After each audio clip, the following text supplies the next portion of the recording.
What's up, guys? Welcome back to another video. You already know what it is from the title. Today we're going to be talking about the All-Canadian Division, and not only that, we're going to be ranking who will make the playoffs from the All-Canadian Division. We already have our list in here today. Let's just get right to early prediction. Early prediction. Okay, yeah. We're going to specify this. This is an early prediction. Please don't get offended if your team is not as high as they should be. This is actually surprisingly very close. Like, you'll see, the teams are very close. But before we get into that, let's just talk about the Canadian Division. Let's just talk about what it is. So I'm pulling up the details right now. So the proposed division is essentially a 48-game division with 8 teams starting in February. Oh my goodness, I couldn't say that word. Yeah. And so they're gonna stick to the Canadian teams. They'll just play each other. And it'll be 48 games. And we don't know about the playoff situation, but we're just doing the math. If there's 4 divisions of 7 or 8, usually the top 4 make it. There might be an expanded playoffs this year just because of the whole situation, but like baseball did. But we don't know. So we're just going to do the top 4 make the playoffs. So the 15. We'll say the 4th spot is like the wild card. Yeah, the 4th spot is like the wild card. 5th spot is left out, and there's some controversial 5th spots that me and Ilias made. We'll get into that. But before we do, let's just talk about this. What do you think of the idea of a Canadian division? I think it's a great idea. It's like something different, and like it gives more of a chance for the Canadian teams to make the playoffs. And it's not just something we haven't seen before. Like all Canadian teams like facing each other. Like look at all those rivalries. You have their Battle of Ontario, Leafs, Habs, Battle of Alberta. Battle of freaking Alberta. Like that's gonna be insane. We saw last year Cam Talbot, Mike Smith fighting like a whole team. Yeah. The whole bench. It's gonna be crazy. Montreal, Toronto. Exactly. Pretty much any team with Toronto actually. Vancouver, Calgary's pretty good too. It's gonna be crazy. Listen, what do we know? Usually, I always look forward to the Canadian teams facing each other because it's just so much fun every time. Saturday night, yeah. Usually, it's just because of the skill, usually it's because of all the fans and the skill, but no, okay. See, they're saying that if provincial and federal and local authorities give the go-ahead, then they might do some fans, but saying that Toronto's in phase 2 right now and the restaurants aren't even open, I doubt we'll get fans in the stadium. I know. At least in Canada. A dog got COVID today too. Who? A dog. A dog got COVID today, really? Yeah. I didn't know that. Anyway. I don't know. Forget about that. I'll say this though. I think if it's gonna be a Canadian division only, I think the American teams they'll have some fans in it because I think they'll get that buy in America. Just based off what I've been seeing with the MLB and NFL, they're already having fans in there. So I think the Americans will have fans, but I don't think it will happen in Canada. And if we do, it'll be, I'm thinking like Alberta will have fans. I don't think, I don't know. So wait, how's it gonna work? Is it gonna be like the regular stadiums? I think so. I think so. I think they just travel within the country, which isn't too bad, to be honest. Hopefully there's more than one game like every day, like for Canadian teams. Like in different stadiums, maybe. Yeah, right? but I think they'll plan it accordingly. So there'll also be like some days where the Canadian teams aren't playing and the American teams will be playing. Yeah. So anyway, I wonder how the other divisions though, right? Is it going to be like regular? I have no idea. I think they'll try to keep it close, like cities within like the 8 cities closest to each other, right? So you'll have the New York teams with the New Jersey and like Metropolitan doesn't really go unchanged. I think maybe Detroit gets added to Metropolitan. I don't know. It'll be interesting to see what happens. Hold on. Let's get into the predictions, and here's where it gets juicy, guys. Here's where it gets really juicy. Who wants to? Do you want to start, or should I? Okay. Do you want to go through each? Like, do you want me to go one by one? No, I think we go. No, yeah, you go one by one, and then I'll go. Okay, so I have Edmonton at number 1. Okay. And who do you know? I know you have at number 1. Okay, just keep going. Okay, should I explain? Yeah, explain. Okay, so Edmonton at number 1. Okay, well they have McDavid and Draisaitl, 2 of the best players. So I think they're gonna dominate again. They're just obviously very young. They still have a lot left in them. Like they're really good players, of course. Then they added Tyson Barrie on the blue line, which is a really good defenseman, like a good offensive defenseman that they haven't really had for like a while at least. Mm-hmm. He's proven himself. Like he's been a 60-point defenseman at Colorado. Like he quarterbacks that top power play. Sure. Have a bounce back season. Yeah, I think they just have a good enough team with their speed and skill to end first. I mean, they do lack a little bit of depth, but I think they also added Kyle Turris though, right? Yeah.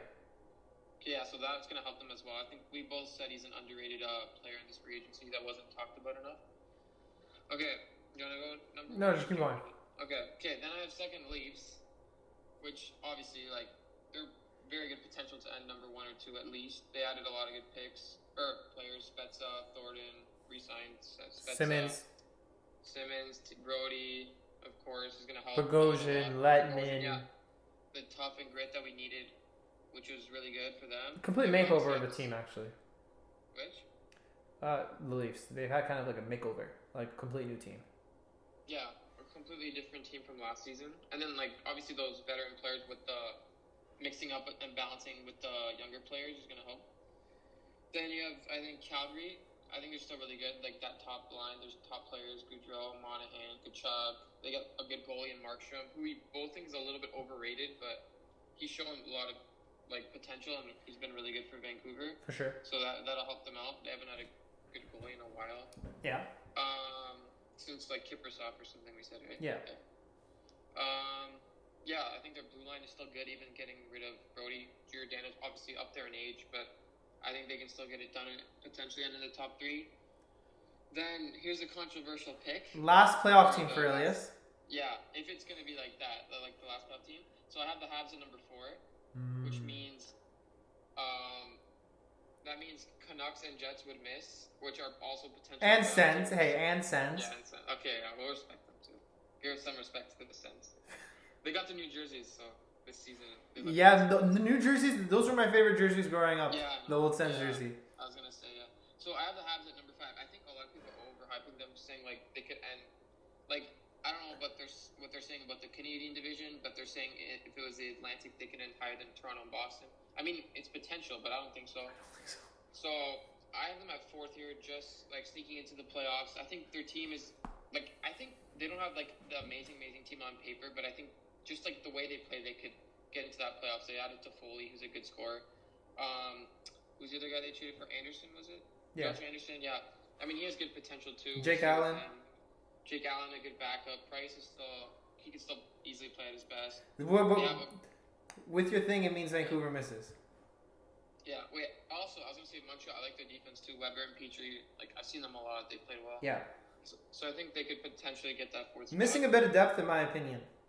Yeah. And a superstar. That's true. But I think, I don't know, just the way their team plays, like, okay, Vancouver number 5. I don't know, it's tough. I think they could easily end in the top 3, but for some reason, I just feel like they had such a good season, like, they're going to really, like, you're going to see the loss of Tanev and Stetcher just, like, affect that team. I don't know, I just have a feeling. Like, I'm not saying they're going to miss the playoffs, but I just could see it happening. Yeah. Like, I could just, yeah. But if they don't end 5th, I could see them in the top 3. Okay, what about Winnipeg? Yeah, Winnipeg, I don't know, they were having some problems there, like, what's going to happen with Laine? They're still missing a second-line center, like, they've lost Myers last offseason. Bufflin, yeah, the contract termination, all that. Hollowbuck is still a good goalie. I don't know how much, like, how long can he keep this up with, like, no defense and all that? Mm-hmm. Morrissey's helped on the blue line. Pionk, that trade from Rangers, has been doing well. I mean, they're also another team like the Canucks. I think the Canucks are a little bit better, but to, get into that top 3, there's potential. And then Ottawa in a rebuild. Still pretty much in a rebuild, but they'll definitely have a better season than last year. They got Murray, Connor Brown just re-signed, who was good for them last year. Dadonov signed from Florida, 30 goals. Potential maybe Mike Hoffman coming back? Yeah, potential Mike Hoffman. Both Dadonov and Bingo there. Hoffman. And maybe Duclair coming back too. You never know. Yeah. All right. So yeah, that's my prediction. Fair, but different than mine. All right, guys. So I'll get into mine, and I'll do exactly what I listed. Just back them up. Again, I'm saying this is a very close, so don't come after me. When you hear what I say, I'm gonna start it off with Edmonton, and Edmonton first. And the only reason I could see the Leafs finishing first, but I don't want to be that Leafs fan that says the Leafs are finishing first. So I'm not going to say that. right? I'll put Edmonton because I already know. If you think it though. Okay, I think they could, but I'm not gonna jinx anything. So I'm gonna put Edmonton. Also, okay, Edmonton's not that, they don't have that much depth. Their defense is kind of shaky, sure, but Connor McDavid and Draisaitl could probably carry a team. They could probably carry a team into the playoffs. We saw it this season. Yeah, so you get some more things. You get some more out of Tyson Barrie, Kyle Turris, a little more depth. You're probably looking like you could easily finish. You can't bet them. You can't say they can't finish first because they have Connor McDavid and Draisaitl. So, yeah, I have them at first. Kind of controversial. Usually I put them at second, but I didn't, and I put the Leafs at second because holy crap, this Leafs team, I've said it so many times before, has no holes, in my opinion, right now. They are looking the strongest they have ever in a long time. I mean, we don't say that every year. Like, we didn't say it last year. We really don't say that every year. Again, I keep saying this video after video. We're not those delusional Leaf fans, but I'm saying, listen, like, this Leafs team is looking good, right? And I think they fixed the holes with bringing Simmons, more veteran with Joe Thornton, Jason Spezza, kind of whip these young guys into shape and make them not daydream into games as much this year because I think they did that a lot last year. We want to see more consistency. Like, we don't want one game playing good and then one game just like exactly.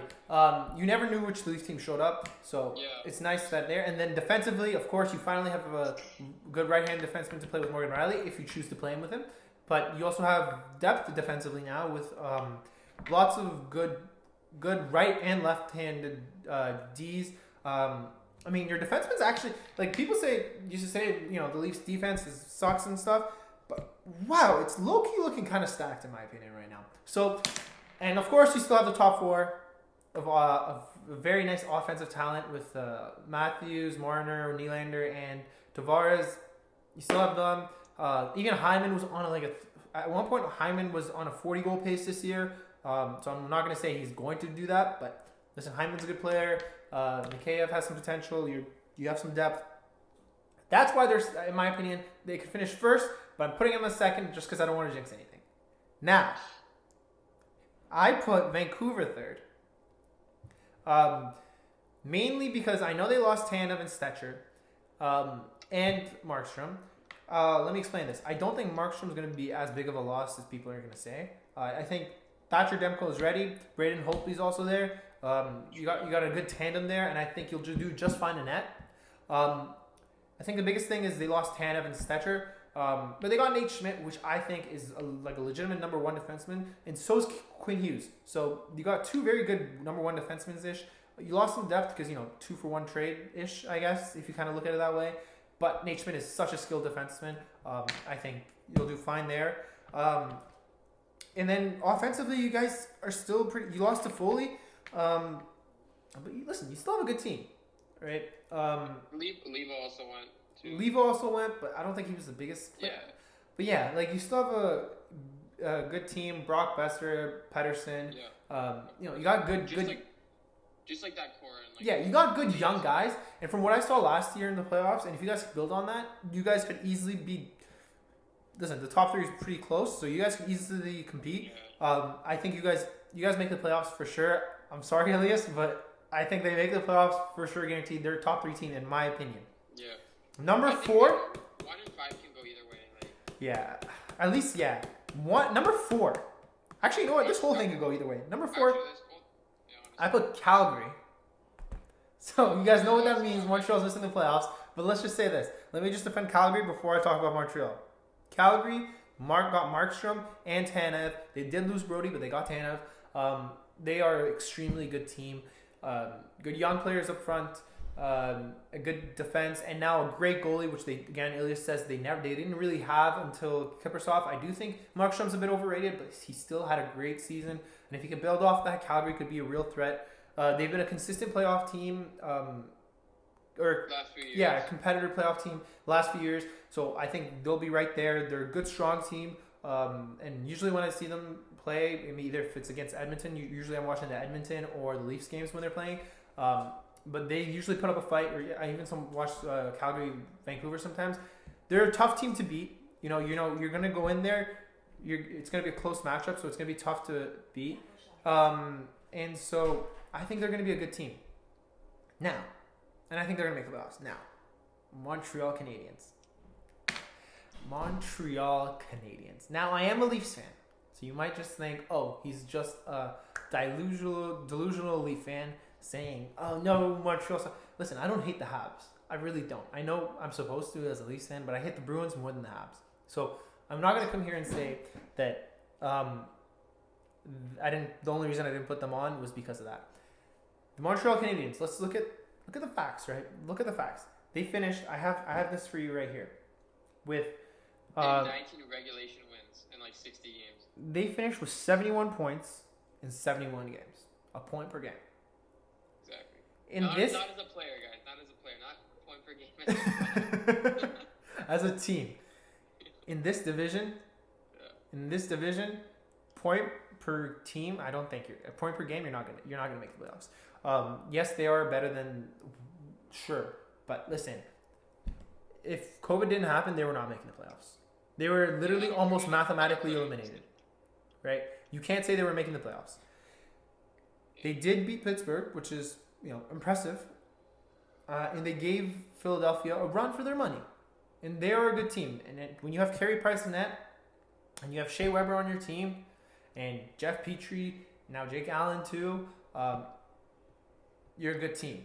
However, can I say this? You're missing a superstar offensively, right? You're missing that. The reason I don't have you guys, there's a reason you're not in the top three with Edmonton, Leafs, or Vancouver. Look at those teams. Offensively and defensively, they look sound right now, ish. And offensively, they have superstars playing for them.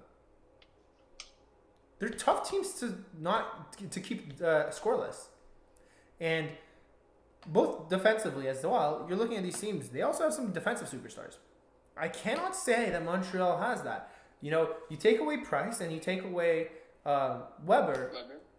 Like, I can't say you have a super. I could say you have a lot of good young players. You don't have a number one center, in my opinion.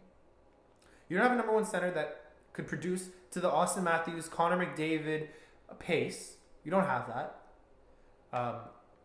And offensively, looking at your wingers, you got good wingers, but none of them are exploding with right? Like, people say Montreal would finish first. Who's scoring for them? Who's outscoring Connor McDavid? Who's outscoring Draisaitl? Yeah. Who's outscoring Matthews, Marner, Tavares, Pedersen? What player on your team is gonna point like around a point per game? Yeah, even Kachuk. You guys don't have those people. You're a good team with a good foundation and a big potential, but right now, in my opinion, you're a wild card fighting team. You're fighting to be in the playoffs with Calgary. You're one step ahead of where you were last year. Last year, I believe you were not really in that wild card. You weren't in that conversation, in my opinion. And I know you guys made the playoffs technically, but let's be honest, regular season wise, I don't think you guys were there. And I think you guys are there now to fight for that spot. And so that's why I think it'll be close between Calgary and Montreal, but I'm going to give Calgary the edge just because of Jacob Markstrom. And I think that'll change the team a lot. Winnipeg fans, if you are mad at us, you have the full right to be, because you guys prove everyone wrong season in, season out. You guys lost your top three defensemen last year, and you still made the playoffs. Oh yeah, we forgot about Trouba as well. Yeah, and yeah, I think the reason I don't have you guys making the playoffs, listen, you guys are literally the Canadian Boston Bruins, because no matter what team they put on, they will always compete, and I respect that so much. And I will say this, you guys could easily make the playoffs and prove us wrong, for sure. So I have you in the 6th spot, but don't take it literally, because you guys could easily end first, and we wouldn't even be surprised. Yeah, we wouldn't be shocked. This is a very close thing. But I just think with Connor Hellebuyck helped you out a lot last year. I think if I'm looking at this statistically, I think there's going to be a lot more back-to-back games. And I think Hellebuyck's not going to be playing every game. I can't say that you guys have someone to back up Hellebuyck the way Hellebuyck plays, right? Because it's tough to find out. Hellebuyck's had a Vezina season candidate at least, and I don't know if he'll do it again. And even if he does, I don't think he can do it for 48 games. He won the Vezina this year, though. Yeah, he won the Vezina. Yeah, so I don't think he can do it for 48 games this year, because I don't think he's going to be playing 48 games, and I don't think your backup will be able to provide that talent. Just because of that, I just don't think realistically, you guys are going to do well, but you guys could easily prove me wrong. I wouldn't be surprised. I would not be surprised. Ottawa, insane team you guys put up this year. I love what you've done off season, but you guys are still in a rebuild. I could see Mike Hoffman coming back maybe. That'd be cool. Duclair re-signing, that'd be also cool. But I think you guys, I just think right now, honestly, this division, the Canadian division, has looked the toughest it's looked in a long time. And to be honest, I just think you're the weakest team out of all of them. But I think you guys are a great team. I think you guys have the buildings to be probably one of the best teams in a couple of years. Yeah, that's my lineup. I think it wraps it up. Yeah, and that's Ilias' lineup. Leave a comment down below what you guys thought of it. Hit that like button, hit that comment, hit the subscribe button, hit that bell. It also helps us out a lot. We're getting a lot more subscribers now, so I really do appreciate it. We're inching more and more every video. So I really appreciate all the support from everyone. I hope you're liking our videos, and comment what you would like us to do next too. Yeah, thanks guys. Also, last thing, these are not our confirm division, okay, guys? We're gonna have a full one coming out, so anything could change. Yeah, so don't come after us just for making this. All right, guys, have a good one. Bye.